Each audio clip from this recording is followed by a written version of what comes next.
Hello, and welcome to the Kimball Art Museum.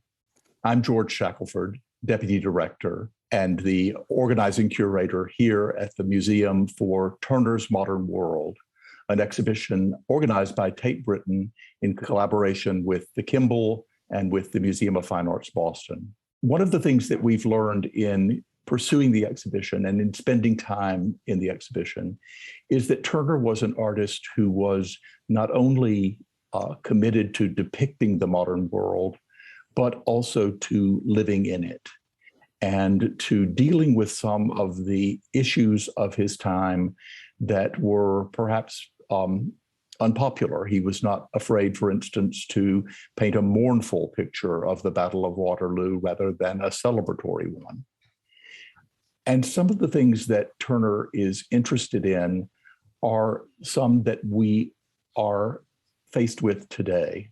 In this slide, we see two images of the artist, a youthful self-portrait and a portrait done by a friend of his at the British Museum when Turner was there perusing prints in the study room. The young man and the old man, Turner changes over time. His attitudes and interests and obsessions change over time. And we see a little bit of that in the exhibition.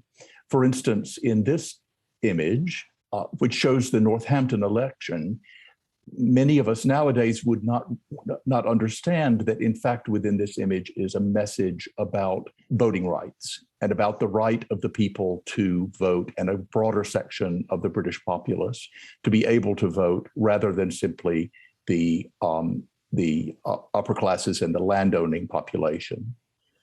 And when it came to seeing the burning of the Houses of Parliament, Turner records a moment in which there is a conflagration, an actual historic fire that in fact also signals a change in the order of things, a change in the way government happened in the mid-1830s. And in his Fall of Anarchy, he really made a symbolic painting of this, a painting that though somewhat difficult to interpret, is undoubtedly about the issue of political change in Great Britain in his time. Voting rights, the right of the people to vote and to run the country, the inequality between the rich and the poor. These are subjects that Turner was interested in and which resonate greatly with us nowadays. But today, in this session, we want to talk about another issue of profound importance. This is a painting that many people consider Turner's masterpiece, The Slave Ship, Slavers Throwing the Dead and the Dying Overboard. It's a fantastic painting at the Museum of Fine Arts Boston. It's not present in Fort Worth for the exhibition Turner's Modern World because of its fragile state. In fact, it will only be shown in Boston in any exhibition. We are so aware, however, of its importance to Turner and the importance of its subject to our own time that I wanted to hold a discussion of this painting and have invited two scholars to touch upon it. Just a moment before speaking, though, I want to show you a couple of details of the painting to help you read it. At the left and its center is the slave ship. A storm is coming on. You can see that even though the sun is still shining brightly, the weather is a kind of maelstrom of activity. And while the storm is coming on, the crew of the ship have thrown overboard the dead bodies of people that they have enslaved and the dying who have been enslaved, who are then drowning in the ocean or being devoured by ocean creatures, as we see in the next image. It's a horrific image in many ways, in spite of being one of Turner's most beautiful paintings, but it is an image that we have to grapple with, I think, even now. So to help us do that, we've invited two professors who have really studied the issue of slavery on the one hand and of Turner's depiction of it on the other. And they are James Walvin, Professor Emeritus at the University of York in England, and one of the great scholars and great authorities on the history of slavery and the British slave trade. And we've invited Nancy Scott, professor at Brandeis University in Massachusetts, who has been working on this painting by Turner for more than a decade and really has parsed out not only its meaning and its significance, but also the history of its reception and the history, to some extent, of its impact after Turner's lifetime and indeed in the 20th century. So we'll begin first with James, and James, take it away. First of all, many thanks for inviting me to speak about Turner and Turner's background and where this particular picture fits. The focus of the exhibition really is this great painting, The Slave Ship, perhaps his greatest painting of all. Now, I'm not an art historian, and what I'd like to do is to locate Turner's great picture in its kind of historical setting, to try to suggest that here is a picture that is not merely a painting for its times, a painting that speaks to the enormity of the phenomenon of Atlantic slavery, but one which has a kind of resonance right down to the present day.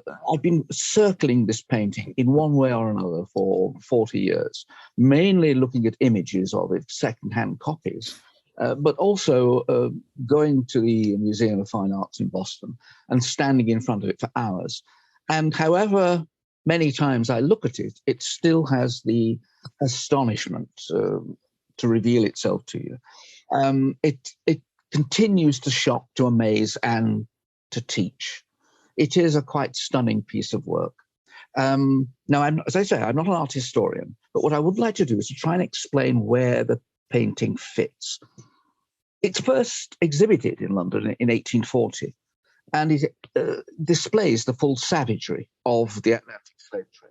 Now, by 1840, when it's first exhibited, both the United States of America and Britain had banned Atlantic slave trading. There's no Atlantic slave ships under British and American flags anymore, despite what had happened in the earlier centuries. British and the Americans have banned the Atlantic slave trade. First the British in 1807, then the USA in 1808. So you'd have thought that by the time Turner painted this particular picture, the Atlantic slave trade was a dead issue. But in fact, it wasn't, because the US Navy and the Royal Navy were chasing illegal slave ships, mainly under the flags of Portugal, and mainly heading from West Africa to Brazil and to Cuba. We now know that well in excess of 1 million Africans were shipped across the Atlantic after the Americans and the British end the slave trade. So when Turner is looking at the problem of slavery, 1830s, before he displays it in London, when he's looking at the problem, it's not a dead issue. It's actually an issue that continues. There are Africans still being shipped across. And they're being shipped across in conditions that you see in any number of other graphic portrayals. This, for instance, this is the picture here is a picture that was devised by Quakers in Plymouth in 1787. This is a ship that is carrying, if I remember rightly, carrying something like 454 Africans. It gives you some sense of this remarkable sardine-like congestion of humanity into the slave ship. The extraordinary thing about this image is not only the way it's been used from that day to this, dust jackets, illustrations of the slave trade in general. It's called the Brooks, the ship. But on a previous voyage, it carried over 600 Africans, i.e. a third more than we see in this picture. And on another voyage, it carried 740. This gives you some kind of sense of the kind of grotesqueness of the phenomenon. And it's a grotesqueness, of course, that appears in Turner's great painting, of a different kind of image, but nonetheless portraying this kind of visceral horror of what the slave trade involved. Now, the other thing to bear in mind is that we now know that something like 12 million Africans were loaded onto the Atlantic slave ships over the whole history of the slave trade. Something like 11 million land in the Americas. That means something like 1 million plus don't make it into the Americas. And amongst those are the ones that we see here in Turner's great painting. the people who don't survive. The conditions on board those ships are there to be imagined.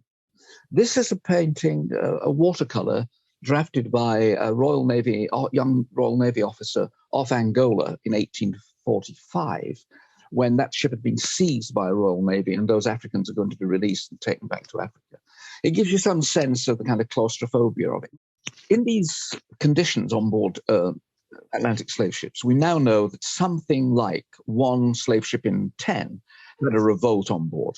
This graphic image, again from the 1780s, gives you some idea of what happened. Remember that the Africans hugely outnumber the crew. You may have 200 Africans on board for a crew of 20. Hence, the slaves are shackled, hence the heavily armed nature of the crew. When there is a revolt, there is extraordinary violence on board, killings, shootings, Africans being thrown overboard as rebels and as wounded once the rebellion had been put down. The slave ship after slave ship jettisons Africans overboard after and during a rebellion on board ship. But what do they do with the ones that were survived and were wounded? They're no good for selling in the Americas. The decision was taken to throw them overboard. Slave revolts are commonplace. As I say, 1 in 10, almost certainly more than 1 in 10 of all the thousands of ships crossing the Atlantic. But the best known, perhaps, of those great jettisons of Africans on board the slave ships was the case of the ship, the Zong, a Liverpool slave ship of 1781, where there was a deliberate killing of 132 Africans as it misnavigated its route to Jamaica, ran out of water, and the decision was taken to kill a number of the Africans on board in order to claim for their insurance. Killing Africans had been commonplace before, but as far as we know, no one had deliberately murdered them simply to claim the insurance, as they did in the Zong case.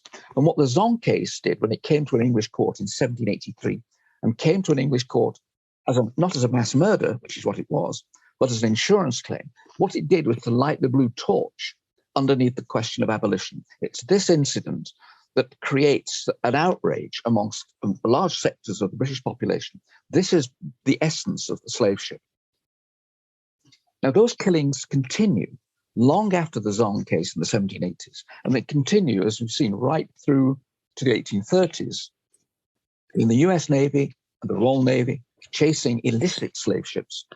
And those ships ditch Africans overboard in the hope that they can outrun the US and British navies and not be impounded and have their cargoes taken back to Africa. So they throw Africans overboard. And it's that period, the 1820s, 1830s, that is in Turner's mind when he paints the Great Slave Ship. Now, these stories of Africans being jettisoned are commonplace in the British and the American press in the 1820s and 1830s. And that is the background to a painting of the slave ship. In the discussion about Africans being jettisoned, this particular image is often used, particularly in American abolitionist literature, of a group of white men throwing Africans overboard off a slave ship. And it's often alleged, even by modern scholars, that this is an image of the Zong slave ship from the 1780s. So this image is not of the Zong, of the case of 1780s. It's a representation of what had happened throughout the 1820s and 30s in the years immediately before Turner painted the slave ship. There is, however, a kind of direct line of descent from the Zong of 1780 to the events that culminate in Turner's great painting. And that is, it is commonplace on illicit Atlantic ships heading primarily to Cuba and to Brazil that Africans were jettisoned. They were jettisoned in the great rivers of Africa. They were jettisoned as ships patrolled, trawling for Africans off the coast of Africa. And they were jettisoned as those ships tried to speedily get across the Atlantic ahead of the abolitionist patrols and sell them illicitly in Cuba and Brazil. Remember, slavery in Brazil and Cuba doesn't end until the 1880s. The last slave system of the Americas ends in Brazil in 1888. And although this whole discussion is really about the slave trade, it's a slave trade that feeds humanity into the slave systems of the Americas. The United States no longer needs an Atlantic slave trade because there is a burgeoning black population. And what you see in the growth of the American cotton industry of the South, King cotton, is not Africans being imported, but the internal slave trade, those huge numbers of people being shipped from the old border states of Virginia and the Carolinas by foot and also by sea out to New Orleans. There's an internal US slave trade, not a transatlantic one, but there is a transatlantic one that survives after abolition to feed Brazil and to feed Cuba. So if you add these two things together, the internal US slave trade and the Atlantic slave trade feeding Brazil and Cuba, you have a continuing slave trade of quite enormous proportions, an enormous movement of people with all the dislocation and heartbreak that comes involved. Turner was aware of this, as were so many other people, not least because abolitionists on both sides of the Atlantic are building up a remarkable dossier of information about this. It's reported in the press. There are n number of stories from naval officers leaked to the press and graphic images. The abolitionist press is full of illustrations and information about this. We know that Turner is an abolitionist. We know that he, like so many others, is outraged by what is happening. And what happens is, of course, he turns his hand and his irate sensibility to the slave ship. But we're left with an extraordinary visceral image of a slave ship in a way that no other painter could portray it. This surpasses all other graphic portrayals of the brutality and the inhumanity of the slave trade and adds to that growing sense of outrage on both sides of the Atlantic that was the abolition movement and it ultimately brought it down. James, thank you very much for that wonderful introduction, that horrifying introduction to the issues that pertain to the Atlantic slave trade in the 19th century and indeed in Turner's own time as well as before. Nancy Scott has been working on what happens to Turner's painting after it's made, and she will now discuss with us the issues of its reception and its history of ownership, and in fact its progeny, if you will, down the line in the United States and abroad. Nancy. I wanted to second, first of all, Professor Walvin's thanks to George Shackelford and also to the people at the Humboldt Art Museum, one of my favorite museums. Catherine Stevens has also been an enormous aid in helping us to this point. So we turn again to the slave ship, the image that is here before you, and go back, in a sense, 180 years, even though the work is very much with us. And as George Shackelford mentioned at the beginning, it is a painting that continues to have a very strong impact on viewers and on artists of today, about which I hope to speak a little bit at the end of my presentation. The history of the slave ship begins, of course, in the artist's studio, and even more so in the artist's mind and imagination. This particular moment in British history marks a time when the British Empire ruled globally, and ports and rivers fed the ships that departed from Liverpool and many other ports of departure for Africa, creating wealth and dominion in what has been called the Middle Passage, or the triangular trade of Africans being unwillingly transported to distant countries. Our investigation of the painting is to trace its fame. It was much lauded, but also much decried at the time it was originally shown in the annual spring exhibition of the Royal Academy in 1840. The public did not receive this work with accolades.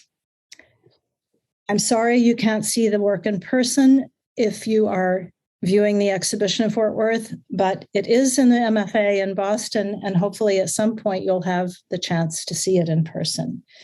So let's take a look at some of its detail. By the way, the work has hung at the MFA in the permanent collection since 1899. This is part of my history on research of collections. As George mentioned, I'll say a little more about the Americans in just a moment, but suffice it to say that the painting was so powerful an instrument of the cause for abolition of slavery, that the first woman purchaser of the slave ship, who bought it effectively for the new MFA, which was then in Copley Square, this was Alice Sturgis Hooper, she intended for it to remain in her private collection, which it did until the time of her death, but she immediately wanted it placed at the MFA on view as early as January of 1877, just a month after she purchased it at auction. So there are many layers of the reception history, people reacting in various ways to the painting. It was very different in Boston for people to come and see this painting in the 1870s, the late 1870s. It affirmed what they felt they had fought for during the conflict of the Civil War and beyond. So that is the painting in its surround of reaction and its long history that comes with the Boston Museum. Image here is by another artist, and it's not the slave ship that he's touching up, but this is the slavers throwing overboard the dead and dying, Typhoon coming on. This is the phrase he uses in his famous poem, The Fallacies of Hope, which refers to the god of wind and of typhoons, which is another translation of the title. Turner loves varnishing day, and in fact, he sometimes would paint entire canvases on the spot. He was quite famous by the 1840s, and it was in fact his 50th year of exhibiting at the Royal Academy as he began as a young teenager, one of the youngest ever to achieve the full role of a royal academician. And in 1840, he was also 65 years old. So he thought of himself as perhaps somewhat geriatric, and he really wanted this exhibition to be a powerful one. So he made 7 canvases at once, of which you have a few others in the gallery at the Kimball, and I will highlight those. Here we see John Ruskin. He makes Turner famous, effectively. This is a later portrait or watercolor image portrait by Hubert Herkomer, but it is Ruskin who makes the statements in his first volume of Modern Painters, published in 1843. And it is Ruskin who will be the one to rush to the aid of Turner, an artist who hardly expected an ally about this particular painting. The next series of images will show you some of the Ruskin quotes from this famous essay that is within Modern Painters, where he praises the slave ship literally to the skies, but does not hesitate to describe its horrors.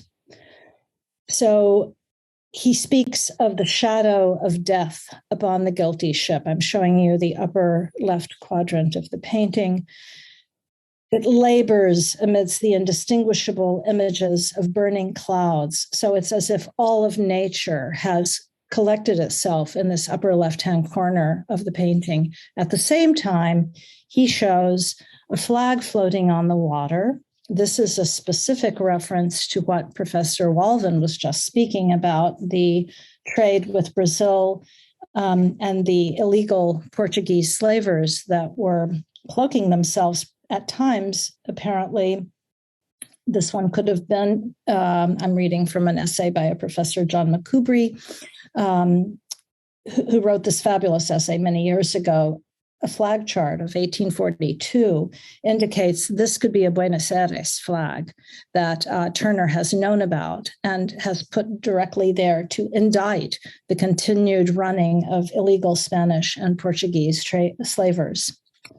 There are also manacles floating on the surface of the water, something that was much criticized by William Thackeray, the novelist, but he went under a pseudonym, Michelangelo Titmarsh, and he referred to this painting as having flakes of white lead laid on with a trowel, bladders of vermilion madly spurted here and there.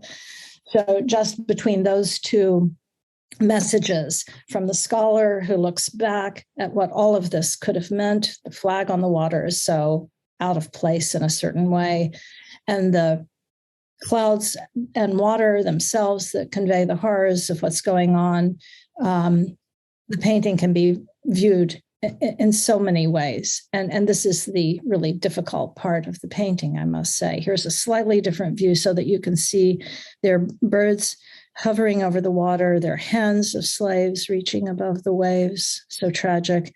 And again, Ruskin, writing about this painting, summons up these amazing images, the thin masts written upon the sky in lines of blood. It is clearly the guilty ship. Another detail is from the lower right-hand corner of the painting, and it is the one that by many critics and observers of the 19th century said this is a ludicrous painting. It is hard to look at in some ways because we have a fish charging in just to get in on the feast of flesh and of whatever else there is floating on the water that has come overboard with this tragic cargo, as the ship owners thought of them. Googly eyes inform this crazy looking fish, but I wanted to show you the beauty of the gurnard, which is in fact a bottom feeder. I did a little research on this fish, and you see its shape here. It's sailing in too. And I think the fact that Turner was a fisherman, loved fishing, was his favorite pastime, caused him to really study the fish, and he decided to use them. But then there's the strangeness of spaniels. You see the two dark images there? Those are dogs in the water. What are dogs doing in the water? Well, it's thought, it has been interpreted as a work that has yet another specific reference through putting Spaniards at up for interpretation. In other words, the Spanish fleets were still serving an illegal trade, even at this late time in 1840. And again, to bring in a reception of the painting, the way that Mark Twain first saw this work, and we can imagine this part of the painting really disturbed him. He said that the painting looked to him as if a cat's tail had been swirled around in a plate of tomatoes. He visited the MFA in 1878, so that's where that comes from. And back to Thackeray, he did also refer to the dolphins redder than the reddest herrings and compared them to huge slimy poached eggs. So in both of these famous novelists' lexicon, the slave ship did not endear them to the messages and topic that Turner wanted to get across. And then I'm showing you here the central facet that is so enthralling about this painting. And Ruskin pulls out his most Shakespearean language when he describes the sun that is burning like blood. He goes on to second his knowledge of Shakespeare, and he uses this phrase that the ship incarnadines the multitudinous sea. This comes towards the end of his essay. He is drawing upon Macbeth. In fact, Macbeth in Act 2, Scene 2 is the moment when Macbeth has just killed Duncan, his rival. So in this imagery that Ruskin reads into the painting, there is this additional power of Turner's indictment of the slave trade. It is comparable to a king who has slain his, or a king-to-be who has slain his rival. So the upper part of the painting, Death and Transcendence, is my own term, but it does refer us back to a new view of that sun that's rising from the horizon of the sea, a horizon that's much blurred by the dark reds and orange paints at the middle ground. And then it moves up to the very tip top of the painting. And if you look closely at the top edge, something I hope you'll have the pleasure of studying in person someday. It's very hard to say if this is the butt end of the paintbrush or if Turner's put his own fingers to create this wafting stream of white heat that continues up to the very, very top. And this is open to multiple interpretations. I will not even try to say what they might all could be, but in some sense, the souls of the dead and dying are there reflected, and off to the right is a patch of blue, therefore giving a sense of hope beyond the horror. although terror is the subject. The Rockets and Blue Lights was actually composed of exactly the same canvas frame. The work was intended as a pendant for the 1840 Royal Academy exhibition. And here I rely on text from James Hamilton, who put together an amazing exhibition in the early 2000s at the Clark Art Institute, the late Turner Seascapes. And he was, at that time, writing about Turner's penchant, really, to put paintings together that would have what he called an antiphonal subject matter, pointing very clearly to the works that were meant to hang together. And that would have been the case at the Royal Academy. Unfortunately, the works had very disparate fortunes, and Rocket and Blue Lights does end in safe harbor, that is to say, at the Clark Art Institute. But after the two were exhibited together, Ruskin owns the slave ship. Rockets and Blue Lights is sadly damaged in an accident, road accident on its way to a major Manchester art fair that was on view in the late 50s. So it has had some recent restoration. The Rockets has the specific message of celebrating the ad hoc systems of coastal safety being set up in the 1830s and 1840s along Britain's shores. And these were meant to warn the mariners of the particular dangers in local waters. So Turner's paintings, in many instances, do range between the most horrific and the place where the aid and comfort is on the way. I wanted to be sure and add Staffa, the subtitle or other title for the work, Fingal's Cave, which has been memorably turned into The Most Glorious of Music by Mendelssohn. In the same year that Turner painted this work, and it's the first Turner that arrives in the United States from Britain. It was purchased by a private collector, Colonel James Lennox, and he was indeed the man to found the Lennox Library, which lives on in the New York Public Library as part of the founding grant.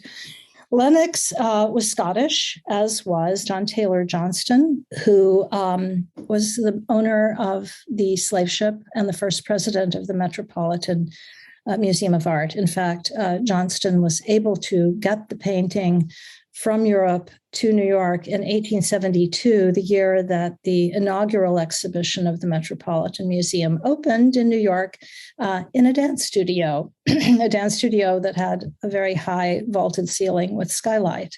And the original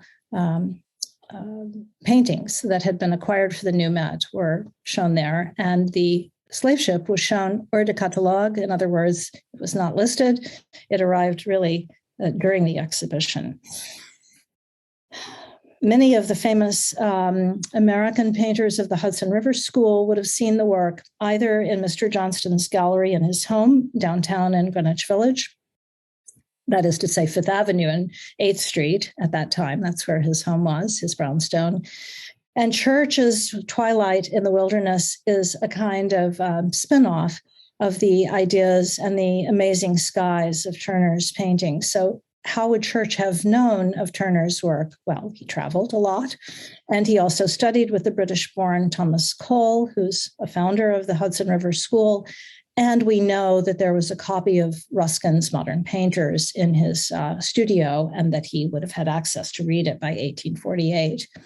So the spirit of Turner hovered over Church, a very good friend of Johnston, as well as is imbuing his amazing painting that, in a sense, is giving us the forewarning of the bloodshed that may well come if civil war breaks out, as indeed it does the following year.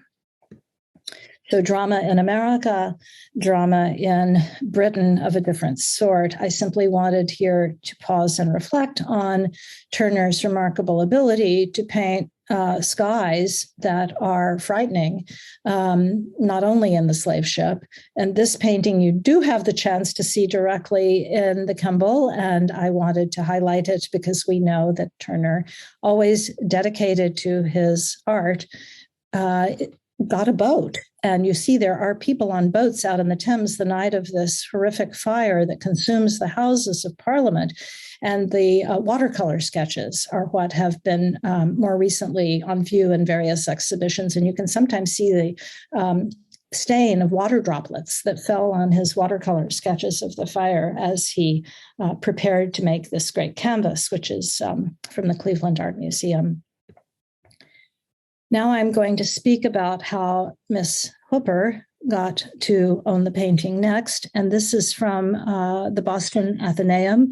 And for those of you who love research, I'm not going to have as much time to speak about everything as I would like to do in detail, but let me say, I found Johnston's auction catalog at the Athenaeum when I was looking for something else entirely. And there I find that Turner was number 76 on the auction list with information about the sale price and the purchaser. The purchaser, Mr. Pell, I hope you can read this, is actually a go-between for Alice Hooper, who as a woman could not have bid on the painting herself. That was not possible when you were of the Boston high society. The first sentence in the last paragraph that you perhaps cannot see well enough to read here are tributes to Turner's genius from no less than Ruskin, the man who is selling it to Johnston.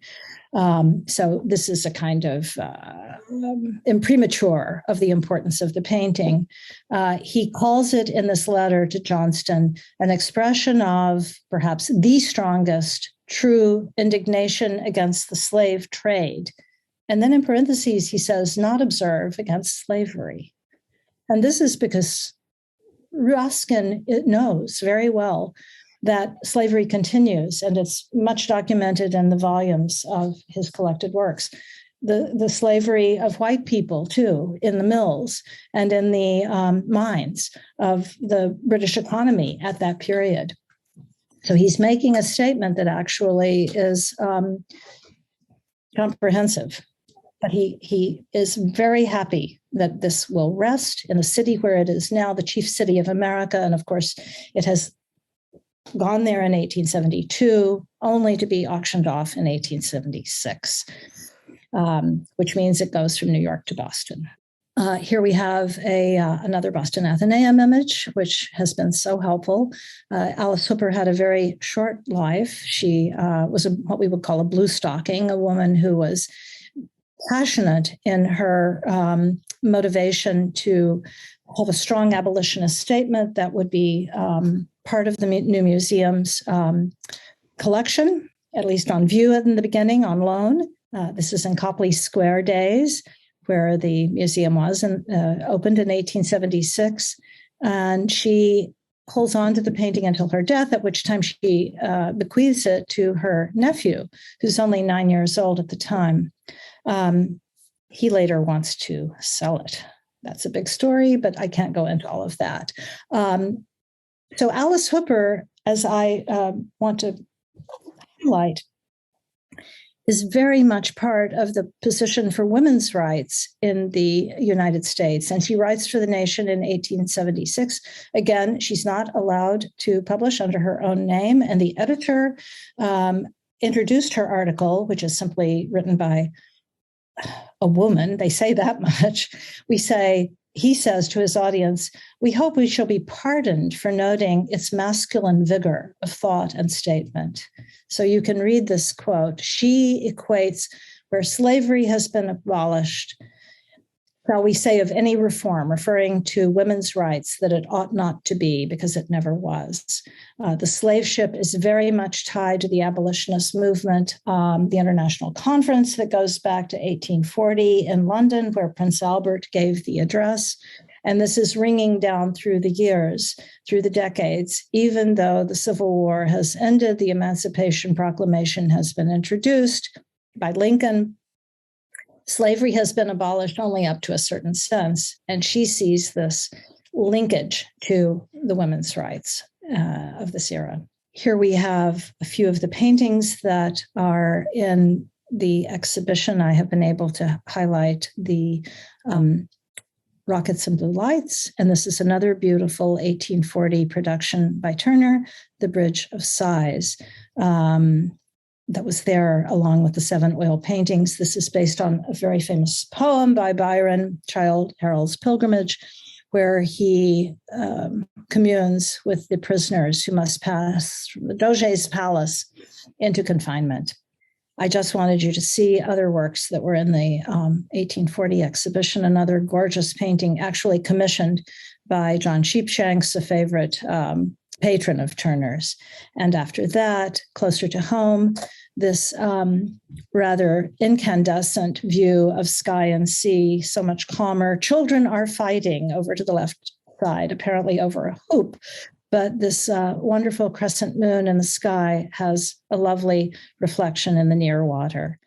I said at the beginning, echoing George's interests in why Turner is still important today, I've just put together a few images of paintings that were on view in New York by Turner, and then works of art by more recent artists who are echoing Turner's fight to display the horrors of the slave trade. First, at the Museum of Modern Art, we have the exhibition Imagination and Reality. Those were the days when the slave ship could travel, and it did travel from New York, from Boston to New York. But here on the wall, I wanted you to notice to the far left of the wall that is conjoined with the slave ship painting, there is a work that is in your exhibition. That is Burning Blubber. Not a very felicitous title, but it's all about the whaling pictures. And those were another set of works done for Turner to address a specific audience. But as we can observe here, the power that he brings out of orange, red, yellow tones, where the fire has been lit, presumably to refine the various parts of whale oil, etc. It's quite an abstract image. And to my amusement, I found that when Mark Rothko went to this exhibition, he said about it, I think that fellow Turner knows something about what I've been painting. In fact, Rothko, having created a series of panels called the Seagram murals for the Seagram building on Fifth Avenue, on Park Avenue, later he was very unhappy with the way the paintings would be held and used in a restaurant. And perhaps some of you know that story from the play Red, which was such a big hit a few years back. So Rothko actually chose in 1969, a year before his death, to make a donation to Tate Britain, because as he studied Turner, particularly in the 1966 MoMA exhibition, he said, I owe a lot to this artist. So although the paintings are quite different, the abstract tone that is in parts of Turner carries through into Rothko's vocabulary, as abstract as it may be. I wanted to share with you, and some of you may know these artists' works already. They're quite well-known artists in contemporary culture.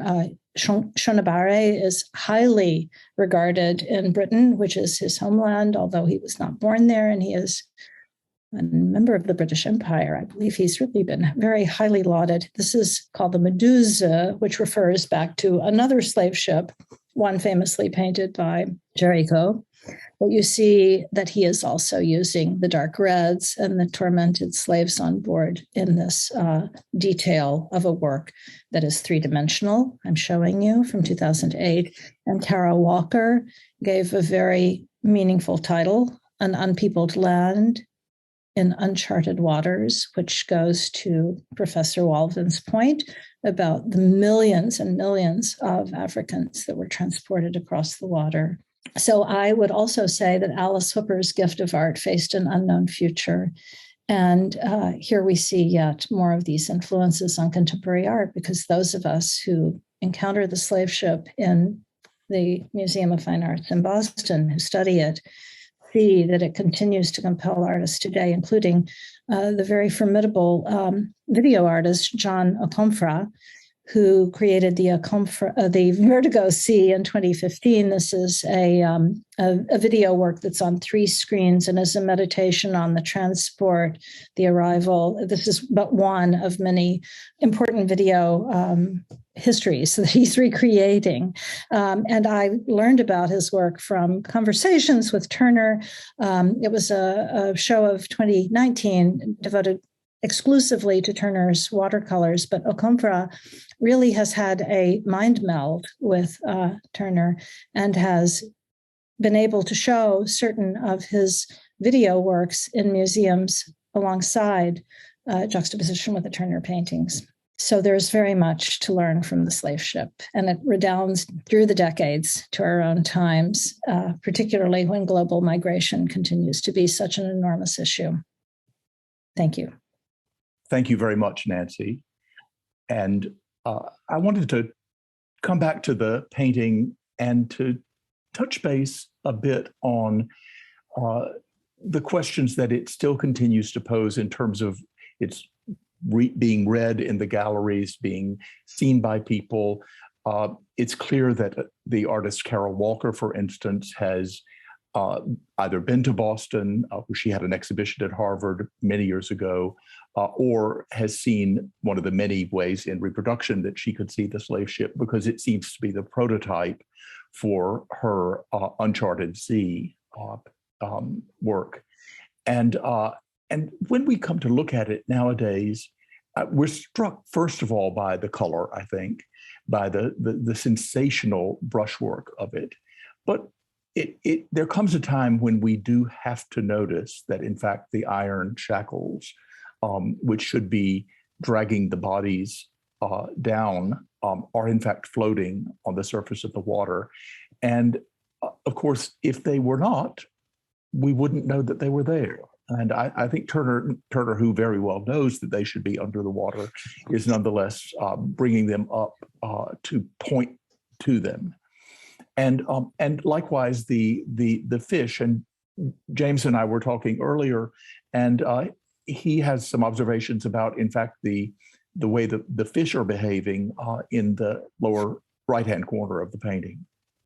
One of the great horrors of the slave trade that everyone involved knew about was the fact that sharks gathered around the slave ships off the coast of Africa. They trailed them across the Atlantic. And when a number of slave ships were docked in the Caribbean or Brazil, there were to be found sharks waiting for the cadavers to be thrown overboard. What Turner does actually is pinpoint, in a kind of particularly horrific fashion, an experience that's even more horrific in reality. This is not something that's just a kind of artistic imagination. This is a kind of one-man snapshot of a brute reality that followed the slave ships throughout the centuries of its history, clean across the Atlantic.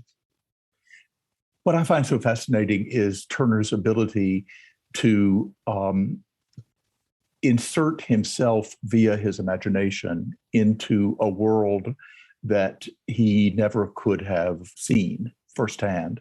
He around the same time he fantasizes that he has been tied to the mast of a ship in a snowstorm. He begins to paint the Whaling series, which of course takes place in icy waters, probably in the South Seas, and is clearly painting a subject that he never ever witnessed in reality. But here, through this extraordinary imagination of his, he's able to bring us to this horrific sight. I think Carol Walker's phrase of the uncharted waters, that they are alive with the corpses of these people who have been murdered by their enslavers. I think it's a terrifically powerful painting. Nancy, you have spoken about this so beautifully, characterizing its importance as an emblem of abolition in post-Civil War Boston. When it's acquired, it becomes the most important modern painting in the museum without any question. And it is then, it's a kind of an icon for people to see. Again, the painting is not in the exhibition Turner's Modern World at the Kimball, but you will see it there at the Museum of Fine Arts in Boston in the springtime, and we can all hope to gather there and look at it again together. I want to thank James Walvin from York and Nancy Scott from Boston for having participated in this discussion of Turner's Slavers. Thank you very much for your attention.